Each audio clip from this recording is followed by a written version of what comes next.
नमस्कार साथियों। ना जाति पूछी गई, ना तुम्हारा नाम पूछा गया, ना पूछा गया कि तुम कौन सी भाषा बोलते हो, ना पूछा गया कि तुम किस राज्य से हो। सिर्फ अगर पूछा गया तो सिर्फ धर्म पूछा गया कि क्या तुम हिंदू हो या और किसी धर्म के हो। और जिसने बोला कि हम या और किसी धर्म के ईसाई है, उन सबको मौत के घाट उतार दिए गए।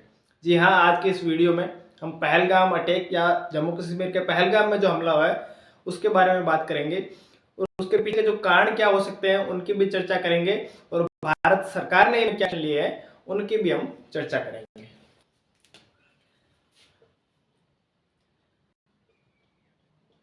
पहलगाम हमला,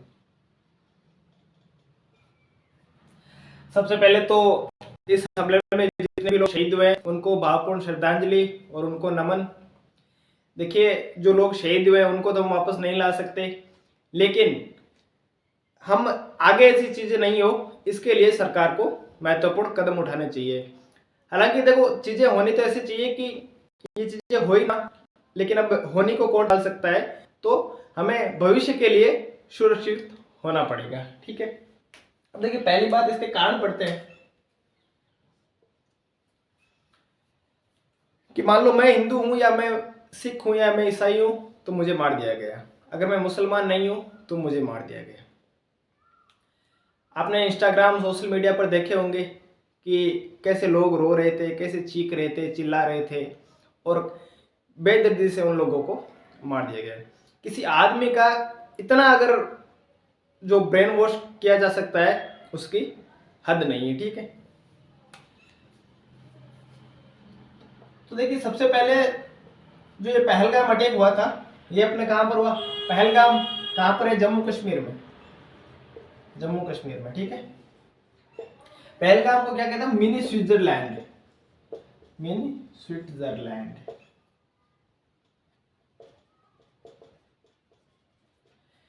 देखिए आपको पता होगा कि पिछले 2-3 सालों में जब से ये धारा 370 हटी है तब से जो टूरिज्म है वो अपने जम्मू कश्मीर में लगातार बढ़ रहा है ना, टूरिज्म।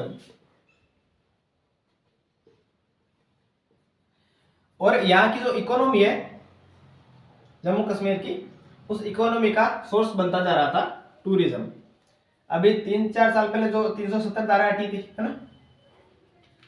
तो देखिए जिन लोगों ने यहाँ पर अटैक किया है उनका जो मतलब टारगेट है, जो उद्देश्य है वो क्या है कि भारत में जो हिंदू मुस्लिम है उनको भड़काना। ठीक है, हिंदू मुस्लिम को भड़काना।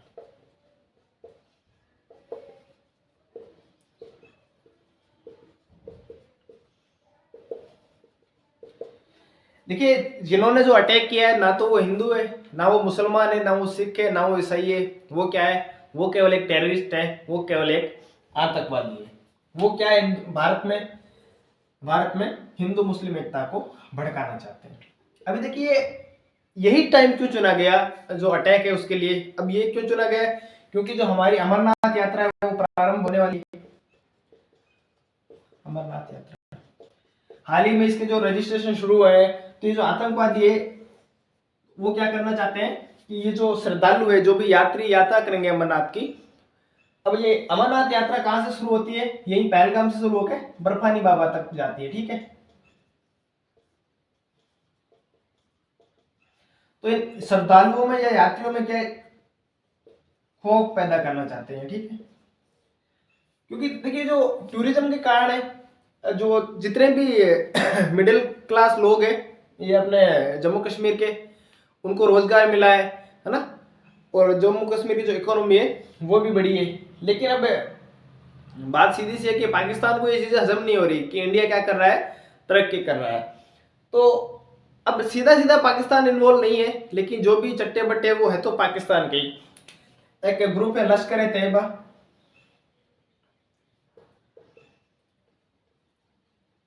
इसका चीफ है सैफुल्लाह खालिद। इस सैफुल्लाह खालिद ने इस हमले की जिम्मेदारी ली है ना। पाकिस्तान कह रहा है कि हमारा नहीं है, लेकिन ये इंटरनली कनेक्शन पाकिस्तान का ही है इनसे। ठीक है, पाकिस्तान 1000 बार कह दे कि हमारा इनसे कोई कनेक्शन नहीं है, ये बात सरासर झूठ है। पाकिस्तान इनसे कहीं ना कहीं जुड़ा हुआ है। ठीक है, पहली बात तो ये अमरनाथ यात्रा, ठीक है, और ये जो टूरिज्म है, यहाँ से जो जम्मू कश्मीर की इकोनॉमी बढ़ रही है उसको थोड़ा मतलब अब हजम नहीं हो रही इनको ये चीजें, है ना, और हिंदू मुस्लिम एकता को वो तोड़ना चाहते हैं ना। देखिए आज हम लड़ रहे हैं हमारे देश के अंदर भारत में कि मैं हिंदी नहीं बोलूंगा, मैं तमिल नहीं बोलूंगा, मैं इंग्लिश, हम भाषाओं के लिए लड़ रहे हैं, हम राज्य के लिए लड़ रहे हैं। ठीक है, तो हमें इन चीजों को छोड़ के हमें ये जो आतंकवाद हमारे आसपास जो पनप रहा है उसकी ओर हमें ध्यान देना चाहिए। ठीक है,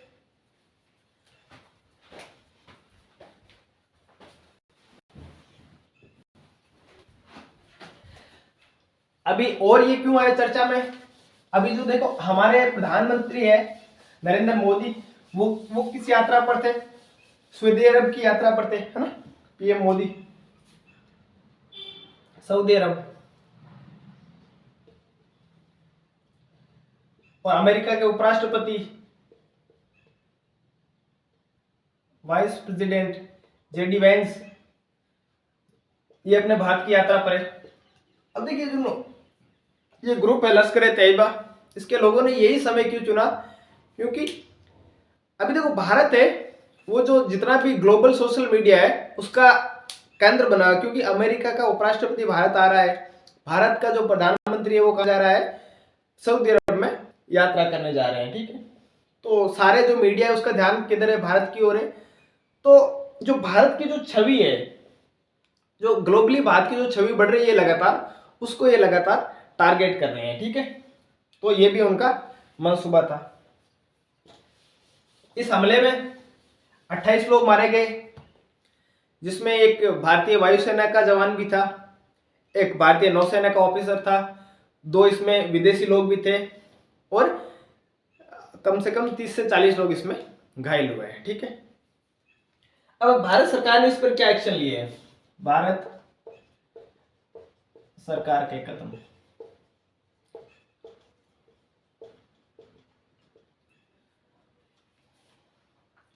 और देखिए इसमें एक और शर्मसार करने वाली बात है कि अभी हाल ही में जम्मू कश्मीर से लेकर जो मुंबई की फ्लाइट की टिकट है उसको लगभग 60,000 रुपए तक बढ़ा दिया गया है। जो भारत का उड्डयन मंत्रालय है उसको शर्म करनी चाहिए कि कम से कम ऐसे मौकों पर वो अपनी जेब भरने की कोशिश ना करें, है ना, अपने लोगों की, अपने भाई बंधुओं की सहायता करें वो।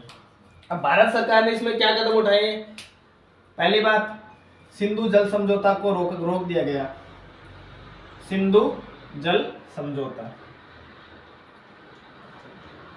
अब देखिए ये जो सिंधु जल समझौता है 1960 में होता है, सितंबर 1960 में, कि भारत और पाकिस्तान के बाद जितनी भी जो नदियां बहती है, जो सिंधु नदी है और उसकी सहायक नदी है, उसके पानी का जो वितरण है, डिस्ट्रीब्यूशन है, वो किस प्रकार होगा, वो सिंधु जल समझौते में बताया गया है। तो भारत ने ये सिंधु जल समझौता है इसको क्या कर दिया गया है, रोक दिया है। दूसरा कदम अटारी बॉर्डर बंद कर दिया गया है, अटारी बॉर्डर को बंद कर दिया गया। ठीक है,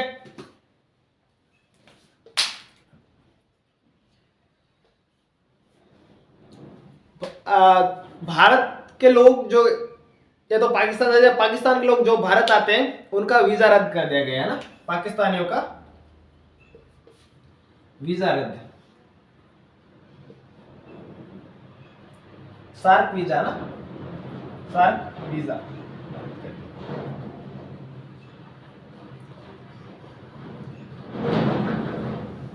और क्या किया है, इनके जो उच्चायोग है इनमें जो सदस्यों की संख्या है वो 50 से 30 कर दी गई, सदस्यों की संख्या में कमी।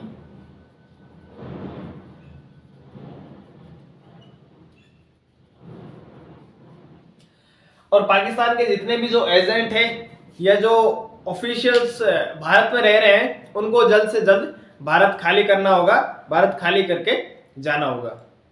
देखिए जो ऐसे हमले हैं, देखो कहीं ना कहीं हमारी सरकार पे भी सवाल उठते हैं ऐसे हमलों में। अब उनमें सवाल क्या उठते हैं कि पहली बात हो सकता है हमारे जो इंटेलिजेंस है उनका ये फेलियर हो, है ना, कि भाई मान लो अगर वो पाकिस्तानी जो टेररिस्ट है अगर वो पाकिस्तानी नहीं है, अगर वो कश्मीर के ही है तो इसमें हमारे इंटेलिजेंस का फेलियर है। ठीक है, अगर मान लो अगर वो पाकिस्तान के हैं तो हमारे जो सिक्योरिटी फोर्सेज है उनका हम फेलियर ऐसा कह सकते हैं कि भाई अगर वो सीमा पार करके अगर भारत में आ रहे हैं पाकिस्तान से, तो इसमें किसका फेलियर है? इसमें फेलियर है अपने सिक्योरिटी फोर्सेज का। और अगर वो पाकिस्तान में ही कश्मीर में ही अगर ये आतंकवादी पनप रहे हैं तो इसमें किसका फेलियर है? अपने जो इंटेलिजेंस है उनका फेलियर है।